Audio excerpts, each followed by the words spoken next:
नमस्कार. 1994 साली रुपेरी पडद्यावर सुपरहिट ठरलेला मराठी चित्रपट म्हणजेच माझा सकुला आजही हा चित्रपट टी व्हीवर लागला तर तितक्याच आवडीने पाहिला जातो. चित्रपटाची कथा, कलाकारांचा दमदार अभिनय यामुळे चित्रपटाने रसिकांची पसंती मिळवली होती. विजय चव्हाण, महेश कोठारे, लक्ष्मीकांत बेर्डे, निवेदिता सराफ तसेच बालकलाकाराच्या भूमिकेत झळकलेला आदिनाथ कोठारे चित्रपटातील सगळ्याच भूमिका रसिकांच्या पसंतीस उतरल्या. चित्रपटात आणखी एक खास भूमिका लक्षवेधी ठरली होती आणि ती म्हणजेच गिधाड खलनायकाची. ही भूमिका आजही प्रेक्षकांच्या आठवणीत आहे. विशेष म्हणजे गिधाड या भूमिकेने सर्वांनाच धडकी भरवली होती. ही भूमिका प्रचंड गाजली. अभिनेते विपिन वरटी यांनी ही भूमिका मोठ्या खुबीने साकारली होती. बिपिन आणि महेश कोठारे हे एकमेकांचे जिवलग मित्र.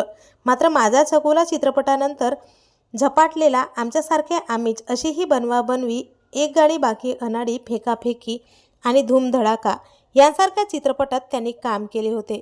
फक्त अभिनयच नाही तर त्यांनी काही चित्रपटांचे दिग्दर्शनसुद्धा केले. परंतु काही कारणास्तव अभिनेते महेश कोठारे आणि बिपिन वरटी यांच्यात भांडणे झाली व त्यांची ताटातूट होऊन बिपिन वरटी हे नशेच्या आहारी गेल्याचे म्हटले जाते. पुढे त्यांनी त्यांचा पोटचा मुलगा देखील गमावला आणि याच धक्क्यात ते अनेक दिवस डिप्रेशनमध्ये राहिले व अखेर त्यांनी या जगाचा कायमचा निरोप घेतला.